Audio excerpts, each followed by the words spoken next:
Witam wszystkich.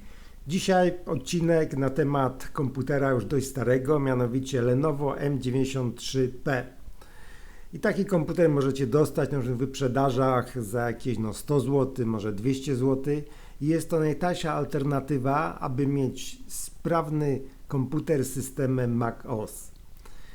Komputer ten posiada 3 takie cechy, które sprawiają, iż warto go po prostu przerobić na Maca. Pierwsza cecha to jest taka, iż procesory Haswell 4. generacji, które obsługuje, posiadają jeszcze zestaw instrukcji AVX2, czyli jest to najstarszy procesor, który ten AVX2 posiada. Dzięki temu nie musimy stosować żadnych trików i całość działa fajnie. Druga rzecz, grafika. Grafika jest już wbudowana, to jest Intel HD 4600. Nie musicie już nic dokupować, żadnej grafiki, grafika jest już w procesorze. I trzecia rzecz to jest pamięć. W dzisiejszych czasach wiadomo, pamięć jest droga. Natomiast jak się tutaj okaże, ta pamięć będzie naprawdę śmiesznym wydatkiem. Komputer ten, produkcja Meksyk, bardzo dziwne, ale produkowany był w Meksyku, w miejscowości Monterrey. Oczywiście nie ma nic wspólnego z systemem. 2013 rok. Bardzo dobra konstrukcja, trwała, wytrzymała. Ja myślę, że przez ileś tam lat jeszcze posłuży. Tutaj widok z tyłu. Z tyłu mamy dodatkowo 4 porty USB 3.0, karta sieciowa 1 gigabit. Tu mamy wejścia, wyjścia audio i co ciekawe są 2 porty DisplayPort, czyli najlepsze dla Maca. 2 monitory możemy podłączyć, tu jest jeszcze VGA, które zwykle w Macu nie jest używane. No i zasilacz 180 W bodajże. Tutaj już komputer rozebrany. Zobaczcie, jakie to jest wszystko solidnie wykonane. Sam wentylator jest bardzo cichy. Tego komputera w ogóle prawie nie słychać. Mamy tutaj sloty pamięci. Są 4 sloty pamięci. Możemy rozszerzyć pamięć aż do 32 GB.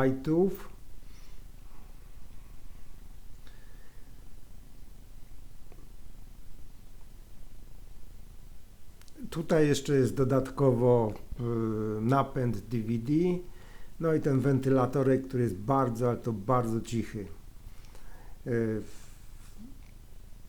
W tym modelu jest akurat 8 GB, ale będziemy wymieniać na dokładać 16 GB.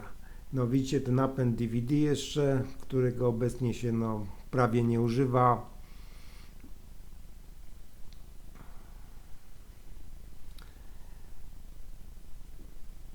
Tutaj mamy 4 sloty Serial ATA, czyli można podłączyć 3 jeszcze dyski SSD. No oprócz tego jeszcze jest ta nagrywarka, tutaj jest chipset, no i sloty PCI Expressowe, 1 slot PCI. Tu możemy podłączyć na przykład jakąś kartę Wi-Fi Broadcom, jakby ktoś chciał. Także jest taka również możliwość. I teraz będziemy robić upgrade pamięci na 16 GB. Zobaczcie, to są nowe pamięci, 2 kości po 8 GB i zgadnijcie, za ile to kupiłem. 120 zł. Tymczasem, jeżeli byście chcieli zrobić taki upgrade w przypadku nowych komputerów, no to za 16 GB musicie dać już około 1000 zł. Także tutaj te ceny pamięci DDR3 są naprawdę śmieszne i warto rozbudować tą pamięć nawet do 32 GB małym kosztem. Zainstalowaliśmy system MagOS Sequoia 1577. Na dzień dzisiejszy jest to najnowsza aktualizacja. I teraz powiem Wam o paru parametrach tego komputera, które sprawia, iż mimo iż jest to stary sprzęt, 2013 rok, to jednak warto na nim zainstalować system MagOS. Pierwsza rzecz to procesor. Procesory 4. generacji Haswell. Tutaj macie cały, że tak powiem, wszystkie procesory, które można używać spokojnie na systemie MagOS. Pierwszy to jest i3 4170 z grafiką 4400. My mamy procesor i5 4460 z grafiką HD 4600. Ale oczywiście są mocniejsze jeszcze. Jest tutaj i7 4770. Tutaj jest więcej wątków. No i taki topowy procesor i7 4790, którą często się przetaktowywuje nawet z taktowaniem 4 GHz. Wszystkie te procesory można oczywiście używać. Na systemie Magos są one jak najbardziej kompatybilne.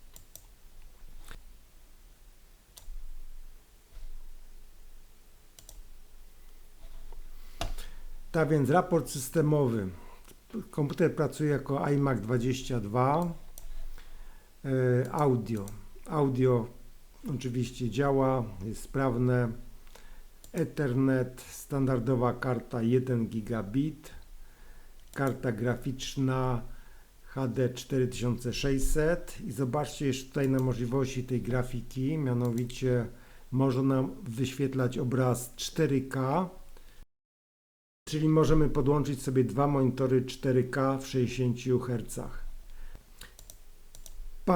Pamięć jest tu właśnie, jest to taka mocna strona tego komputera, mianowicie są to pamięci typu DDR3. Tutaj mamy 20 GB i teraz powiem Wam, iż upgrade 16 GB pamięci na dzień dzisiejszy kosztuje 120 zł i to są nowe kości. Tak więc, jeżeli byście chcieli na przykład zrobić taki upgrade w przypadku komputerów nowszej generacji DDR4, DDR5, to musielibyście wydać na to 1000 zł. USB 2.0, 3.0, wszystkie porty są aktywne.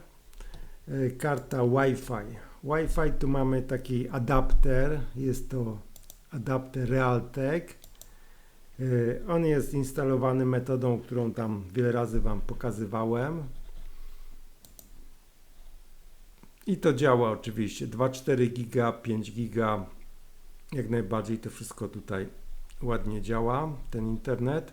I teraz zrobimy sobie taki test procesora, żebyście mieli pojęcie, jak szybki jest to procesor. Tutaj nie wiadomo, że nie trzeba się spodziewać jakichś rewelacji, bo jest to stary sprzęt, ale taki test sobie zrobimy programem Geekbench 6.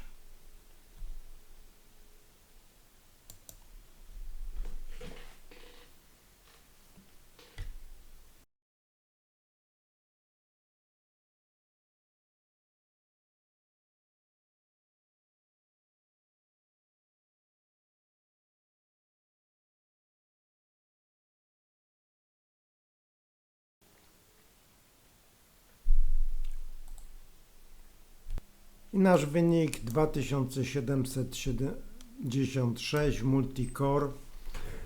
No tutaj te wyniki są trochę mniejsze, ponieważ jest ciągłe nagrywanie, także pokażę Wam to może jeszcze rezultat, który osiągnęliśmy bez nagrywania. W każdym razie tak to wygląda z procesorem i5 4460. Teraz jeszcze parę słów odnośnie grafiki. Intel HD 4600 i tutaj sprawdzimy sobie tą grafikę takim programikiem VideoProc Converter. Chodzi mianowicie o kodowanie H264.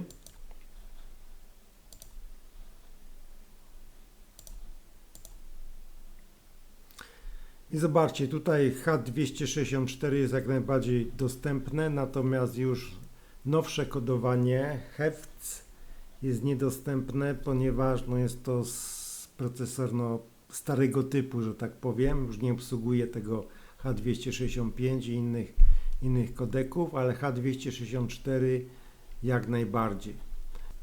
Ewentualnie możemy sobie zrobić jeszcze programy w Benchmark Valley, z tym, że wiadomo, że to nie jest grafika do gier, po prostu jest dobra do wyświetlenia obrazu i to działa całkiem sprawnie, natomiast jeżeli chodzi o gry, to te grafiki wbudowane niestety nie mają jakiejś dużej wydajności.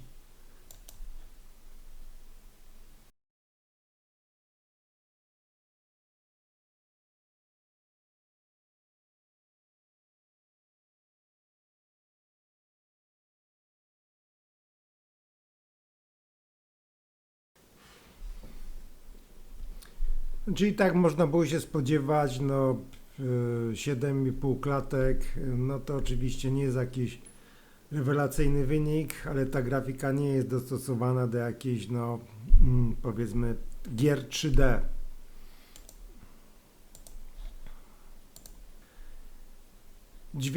Dźwięk, jak już wspomniałem, działa. Można podłączyć przez wyjścia dźwiękowe oczywiście głośniczki, input, tu jest podłączony mikrofon. I teraz jeszcze jedna rzecz, mianowicie update do Tahoe.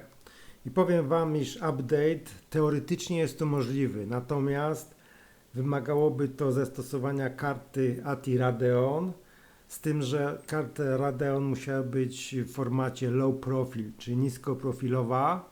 Wiem, że takie karty istnieją, ja nigdy takiej karty nie miałem, także nie mogę Wam tego zaprezentować. HD 4600 no, nigdy nie będzie już kompatybilna z systemem Tahoe.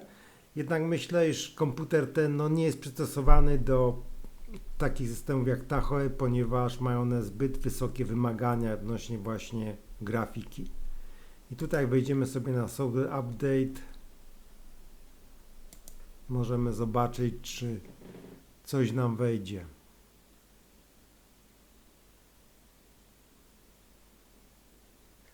Komputer Lenovo M93P może Was zaspokajać Wasze potrzeby, ale nie musi.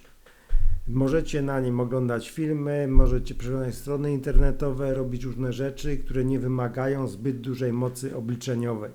I teraz miejcie świadomość, nawet najnowocześniejszy komputer Mac niekoniecznie musi być lepszy w pewnych zastosowaniach, bo na przykład przeglądanie stron internetowych zależne jest od szybkości łącza, a niekoniecznie od mocy komputera. Tak więc, jeżeli Lenovo zaspokaja Wasze potrzeby, to przejście tutaj na system MacOS, na przykład z Windowsa, jest jak najbardziej ok. Natomiast jeżeli nie, no to musicie szukać jakiejś maszyny, która ma większy power i większe możliwości. Teraz na stronie Hackintosh Store jest taka strona, która jest podobna do Apple Store. Możecie tutaj kupić oprogramowanie, które zrobi z Waszego PC-ta Maca.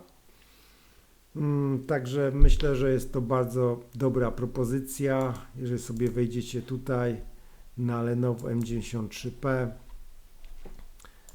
do naszego sklepu,